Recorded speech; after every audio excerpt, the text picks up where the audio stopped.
My heart pounded so hard that I thought it would jump out of my chest. "Do you need to ride home? We could take you. Don't hesitate too much." Without a word, I grabbed my bags and walked straight toward a family with kids asking if they could accompany me to the parking lot where my Uber was waiting. I quickly explained the situation and how this weirdo wouldn't leave me alone. They kindly stayed with me until I got into my Uber, and I thanked them profusely. And as my Uber pulled away, I saw him still staring at me with those cold and sunken-in cheeks. Thankfully, he didn't follow me from there, and I finally reached my boyfriend safely, and the rest of the trip went smoothly, and I didn't think much about the incident. It had become just some blur. But a few months later, while scrolling through Instagram, I got a new follower request and opened it, and my heart dropped. It was him. Somehow, he was able to find my Instagram, and his message popped up, asking, "Remember me." I blocked him immediately, and then I deleted my Instagram, and haven't been back on there since. So this has been going on since I was a freshman in high school. I'm currently a senior. My freshman year, I moved schools and started hanging out with a new friend group. 2 friends from that group already lived in my neighborhood, so we usually all just hang out at my house. Whenever we decided to go to my other friend's house, we'd usually just walk since it was close. Those friends were just renting their house at the time, so eventually they sold it and bought a house in the same neighborhood. When they moved in, we started hanging out there a lot, since they had a huge garage in their backyard where we could chill without being bothered too much. And we eventually got tired of walking all the way over there, since it was on the complete opposite side of the neighborhood. And since we couldn't drive, we started taking a shortcut. There was a path through someone's lawn on my side of the neighborhood, so we started cutting through their yard. During the day, my friend said that at one point they talked to the owners while they were outside, and they said they didn't mind us walking through their yard as long as we didn't wake them up. They even turned off their motion sensor lights so we could cut through at night without causing commotion, and all was well for a couple of weeks, and until we noticed that the man in the house across the street would always be outside with a cigarette, taking pictures of us when we walked up the road. And this went on for a good year or 2.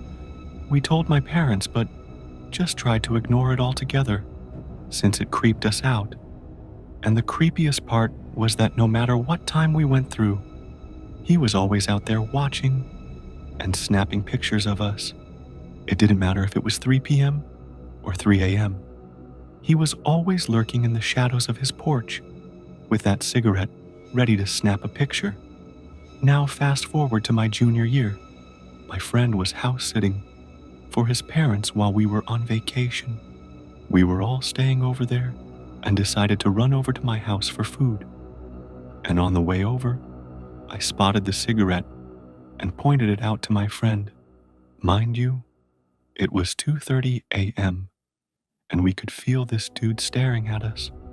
We started to crap bricks and walked faster and faster until we got off that road. When we got back to my house, we both felt really uneasy, so we grabbed a couple of knives and a can of mace before heading back with snacks. I also decided to grab flashlights since it was especially dark that night. And as soon as we got close to the house again, I got that same eerie feeling. I saw what looked like a person crouch behind a bush in the front yard. I lit the bush up with my flashlight and immediately saw a shadow darting back behind a tree. We started walking fast after and kept looking back every few seconds, and that's when I saw a silhouette of legs standing perfectly still on the other side of the camper in their driveway. I absolutely pooped my pants and sprinted through the shortcut into my friend's back door. I don't know what this guy's intentions are, but they definitely don't seem good. And even now, whenever we walk through there, he's always outside watching. And since then, one very strange thing has happened. I don't know if it was the same guy die, but it very well could have been. One night. We were walking my friend home in my neighborhood and decided to take the long way back to my house to avoid that creepy guy again. We dropped him off and all was well until we started walking back. It was me and 3 other friends. We were almost at the end of the road near the stop sign when a white truck flew up to us, rolled down the window, and started barking questions at us. I tried to remain calm and ask him if there was some problem. He said that someone in a blue hoodie had walked onto his back porch and was banging on the glass door. One of my friends was wearing a white hoodie, by the way. But still, this guy started accusing him of doing it, even though we hadn't gone on anyone's porch at all. He demanded our names, so I just gave him my first name and nothing else. The entire time he had his hand on his hip, looking like he was about to burst a blood vessel in his head. He was so angry, we told him that we were in the complete opposite side of the neighborhood when it happened. But he didn't buy it, and he got angry and just screamed at us. Don't you boys know it's dangerous to be out here at this time? And I just said, now I do. And he pretended to drive off. But as we started walking back, he began following us in his car. For the entire 20-minute walk back, this creepy weirdo trailed us about 100 feet behind in his truck, matching our pace. And he followed us down 3 turns, all the way to my house. And the moment he saw us go inside, he speeds off. I didn't wake my parents, which was stupid, and in hindsight, I definitely should have. So they could have gone outside and asked this weirdo what in God's name he was doing, harassing us alone at 2 a.m. and stalking us back to my house. I don't know if it was the same guy since he claimed his house was in a different side of the neighborhood, but he could have been lying. Anyone unhinged enough to follow some kids home like that can't be taken seriously. My name is Ellie, and I'm 24 from Topeka, Kansas. I want to tell you about the single worst thing that's ever happened to me. I've been a fan of your channel for a long time, and I'd always hoped that nothing worth writing to you about would ever actually happen to me. But it seems my luck has finally run out. But I don't want to just share my story with you. I actually need your help.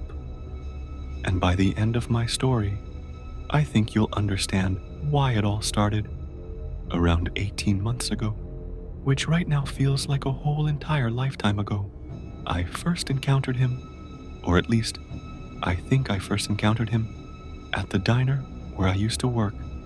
I was a waitress, the kind who smiles at everyone, even the weirdos. And while he was one of those quiet types, tall, thin, with greasy black hair that hung over his eyes, all mumbles and no eye contact, at least at first anyway, I remember he wore a gray hoodie, most days stained at the sleeves, like he hadn't washed it in quite a while. And then he'd sit in the corner booth for hours on end, just kind of nursing some black coffee. But it was only ever a black coffee, and I didn't think much of him at first. People come and people go, but this particular guy just sort of kept staring at me, not in a flirty sort of noty me way either. His eyes were cold, like he was studying me, or maybe even sizing me up. Then came the night that I caught him watching me through the window as I locked up, and I told myself that it was nothing, just some weirdo lonely guy who thought that I was pretty and hadn't been taught that it was rude to stare. But it wasn't long before things started to get really creepy About a week later, I found a note slipped under my front door. It was sort of scrawled on a torn piece of notebook paper, and it said, "You look pretty in blue." Today, my work uniform wasn't blue. Not at all, but what had actually been blue were the underwear that I've been wearing that day. And in that moment, my stomach dropped. I lived alone. No one was supposed to know what I was wearing underneath, and my uniform didn't show anything off either. I checked the locks, the windows, and everything seemed fine.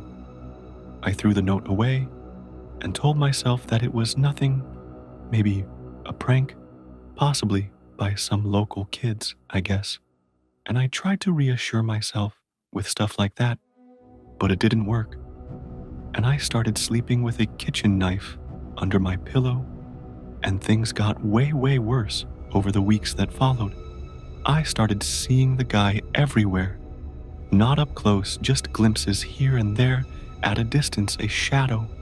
Across the street, when I walked home, a figure standing under the street light outside my house, at night, but I really never knew. I didn't always see his face, but it really felt like it was him.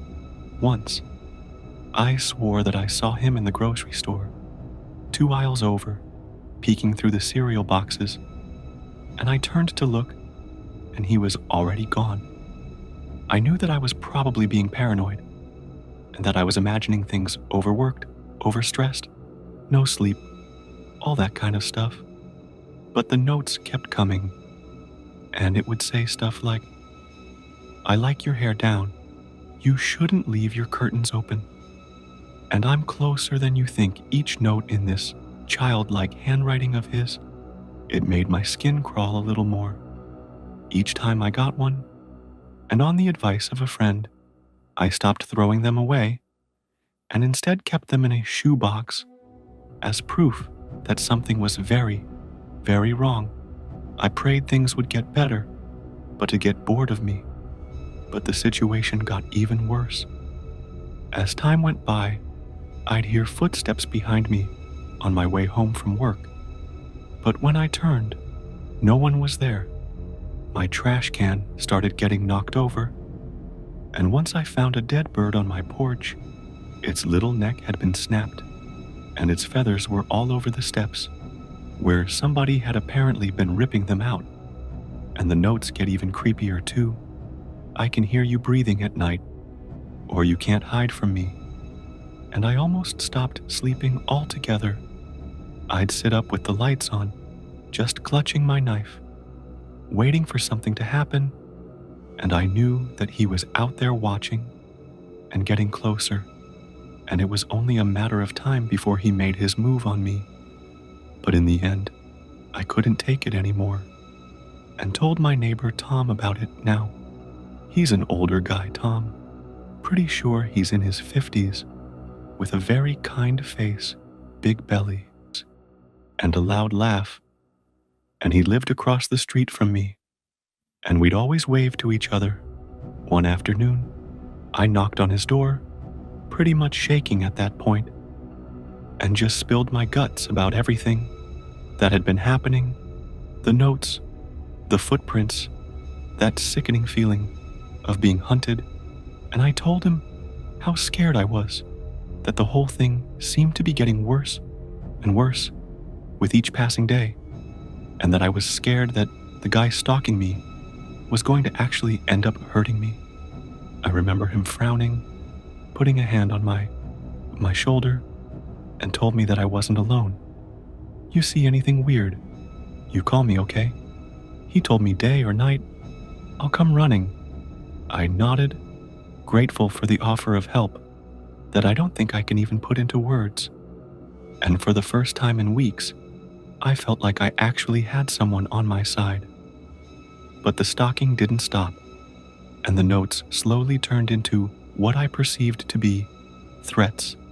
"I'll cut your pretty throat. No one can save you. I'm coming for you soon." It would say I stopped going outside unless I had to, and I checked the locks 10 times a night, sometimes. And then one night, he made everything fall apart. I was in my kitchen, making tea to calm my nerves, when I saw him a figure walking up my driveway, tall, thin, moving very slowly, like he didn't care if I actually saw him. And that was like his signature. I guess how I'd always know that it was him. My heart stopped in my chest. This was it. It was actually here to kill me. Obviously, I finally ran to the phone and dialed 911. I told them that someone's trying to break into my house. My voice was shaky, and I tried to whisper, "Please hurry." The operator told me to stay calm and told me that help was on the way. But all the same, I grabbed my cell phone and called Tom, my neighbor. It rang and rang, but he didn't pick up, and I remember thinking, come on. But I still got nothing, no answer, no voicemail, no nothing. I hung up, and there was panic starting to rise up inside my chest because I knew the cops wouldn't get there in time, and I was completely and totally on my own. I had a gun, a little handgun, my dad gave me when I moved out, and I've never used it, but I kept it loaded on my nightstand. I grabbed it, my hands trembling, and crept to the top of the stairs. The house was quiet, but I could feel him out there waiting. I crouched in the dark, gun just pointed at the front door, praying that the cops would show up first. And these minutes dragged by my palms, were sweaty, slipping on the grip of the gun, and then out of nowhere, bam, the door flew open, kicked hard, splintering the frame, before a shadow stepped inside very quickly. And in that moment, I didn't think I just screamed and pulled the trigger, 3 shots loud and sharp, making my ears ring. This person grunted and fell sprawled on the floor. I dropped the gun, and I was shaking, like I'd never before in my entire life. Before I stumbled down the stairs, the lights were off and I could see blood pulling on the hardwood floor. And there was lots of it, too. I flipped the switch, feeling the sick kind of relief, and knowing that my problems were about to be buried, 6 feet deep. But when I flicked that light switch on, my entire world had fell apart. There wasn't the stalker, lying there bleeding out in my hallway. It was my neighbor Tom. His kind face was pale, his chest torn open from the bullets, and he'd been holding an FL flashlight, not even a weapon.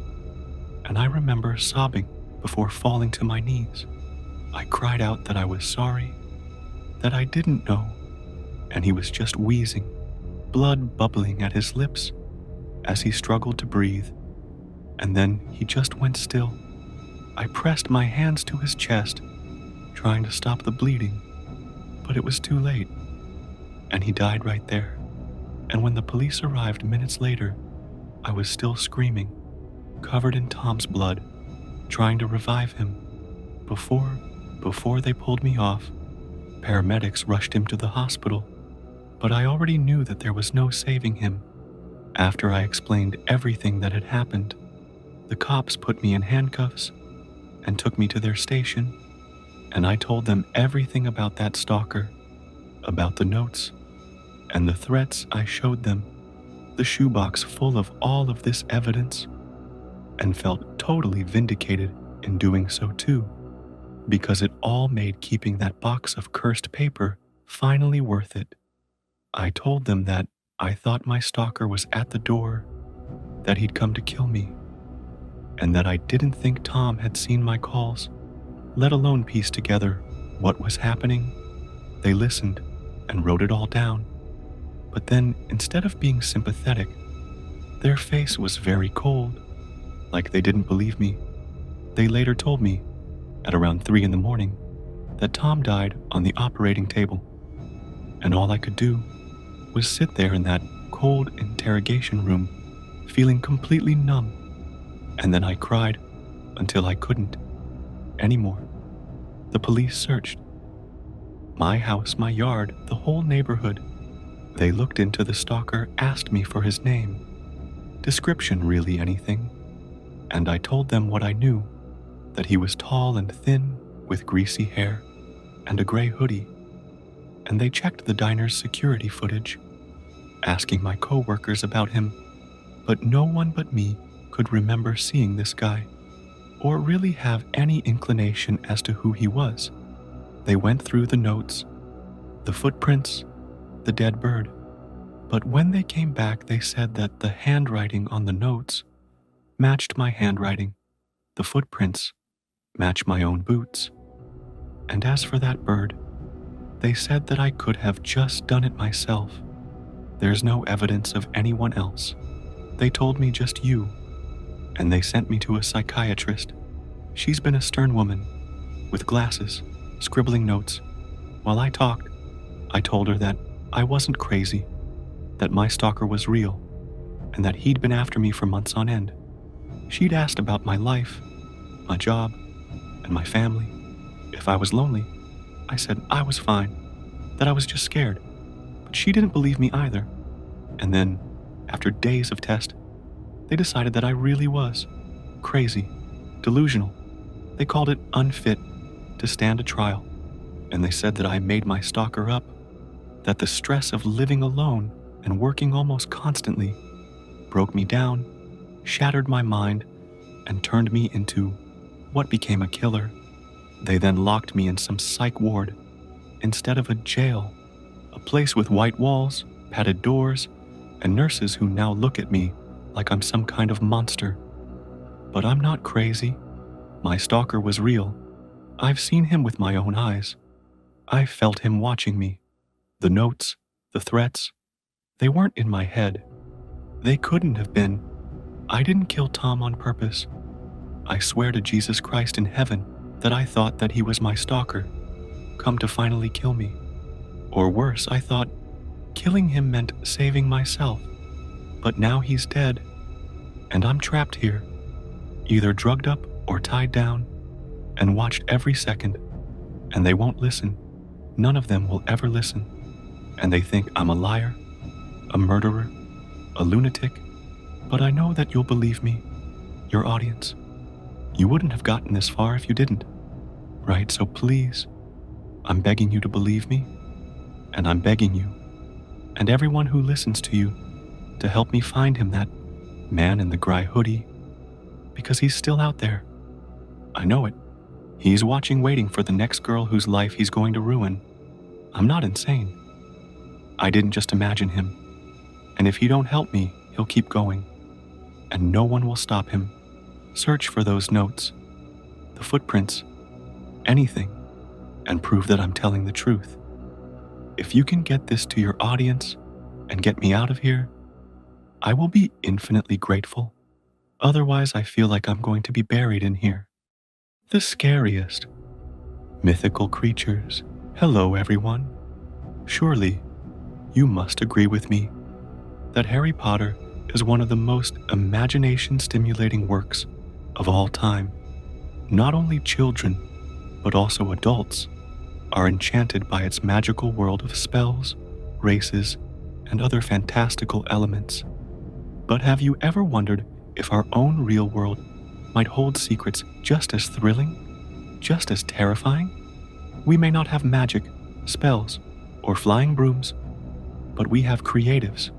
Yes, creatives, mysterious entities that exist in our world, sparking endless debates and terrifying those who dare to search for answers. No one knows what they truly are, where they come from, or why they can never truly be found. Let us uncover some of the most horrifying and unsettling creatives known to humankind. But first, let's define what we mean by creative. The word comes from the Greek, meaning mystery, and over time, it has become a term to describe supernatural entities or phenomena not yet proven by science. These entities often appear in folklore, myths, or sometimes they are seen, but with no concrete proof. The first is the Dover Demon, sighted in April 1977 in the state of Delaware, USA, by a young man named Bill Bartlett. While driving down DuPont Highway at night, he saw something that appeared vaguely human, but terribly off. It was crawling on all fours, gaunt and pale, with an oversized head. Standing just over a meter tall, it moved silently along the roadside. At first, Bill thought it was a monkey, but as he approached, he realized it was no known animal. Startled by the car's headlights, the creature fled. But Bill was not alone. Two other separate sightings occurred around the same time, with witnesses describing the same terrifying figure. Skeptics dismissed it as an animal, perhaps a hairless dog distorted by shadows. Others were convinced it was something alien or supernatural. To this day, despite no further evidence since 1977, the Dover demon remains a terrifying mystery. But compared to our next entity, the Dover demon seems almost tame. Meet the Nightcrawler.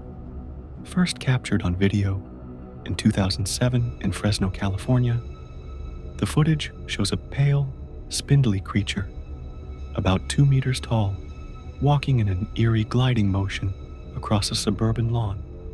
Then, in 2011, a surveillance camera in Yosemite National Park picked up something worse.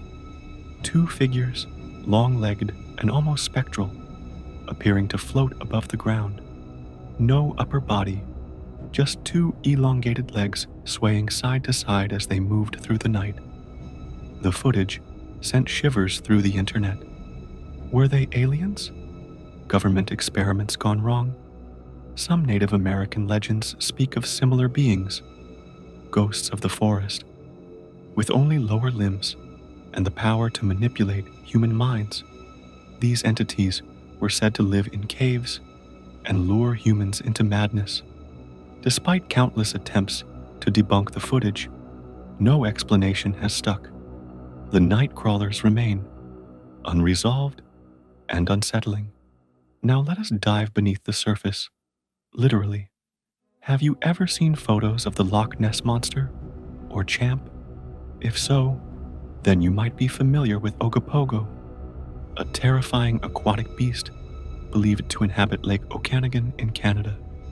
Unlike its more famous cousins, Ogopogo is said to possess supernatural powers beyond human comprehension.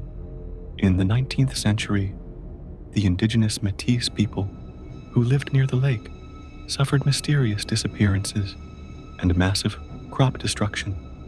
The culprit? A lake monster dwelling in the depths.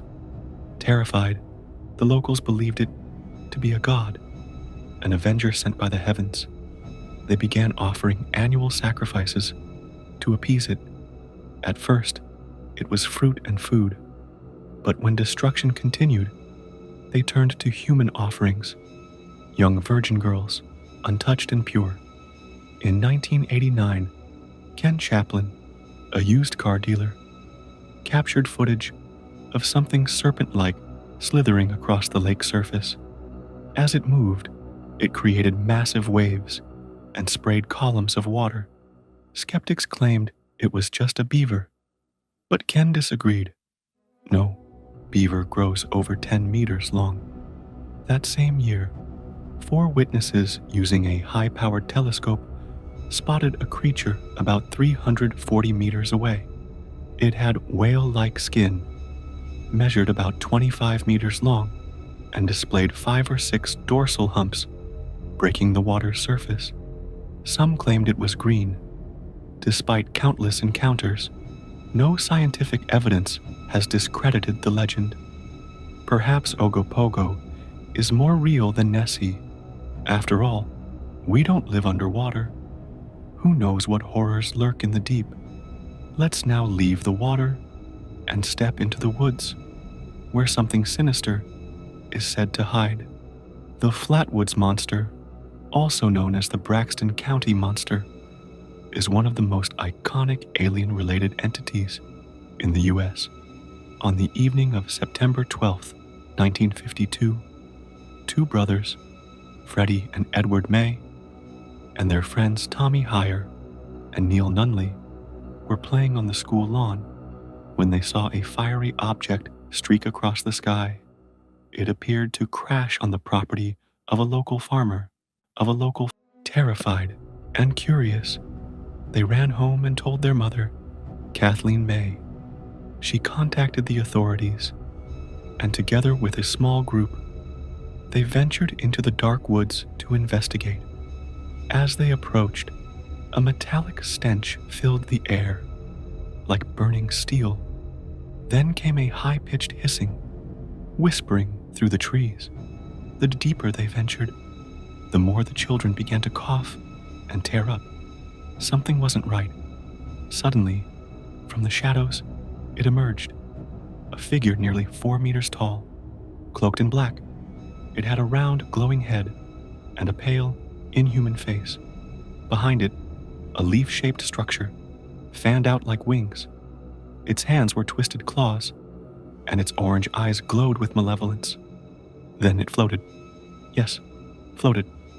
Toward them, letting out a shrill scream. The group fled in panic.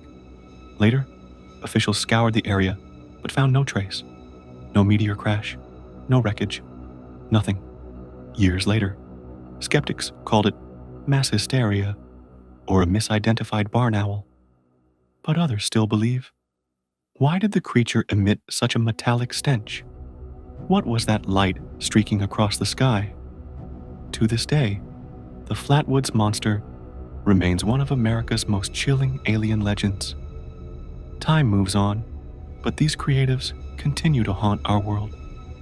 They ignite something deep within us, a primal terror wrapped in fascination. As we look into the shadows, dive into the waters, or watch the skies, perhaps we are not truly alone. Perhaps the world is far more haunted than we dare admit. When I was in my early teens, I would ride my bicycle to Kmart to look and buy model cars and supplies. And that was my thing back then, building model cars. I can't say if I was in any real danger, as per the 2 on this sub, but basically I was stalked. And while I was deciding between the 66 Chevelle or the 85 Camaro, I saw this man, mid-30s, is walk past the aisle that I was in. Then he passed the same aisle from the other end. Once I made up my mind, settled on the IR, and left the aisle. He was on the far end and started walking down the parallel aisle to me. I wasn't weirded out yet, but I made a detour down another aisle to ditch him, or so I thought. I doubled back and got to the main aisle that led toward the front, toward the registers.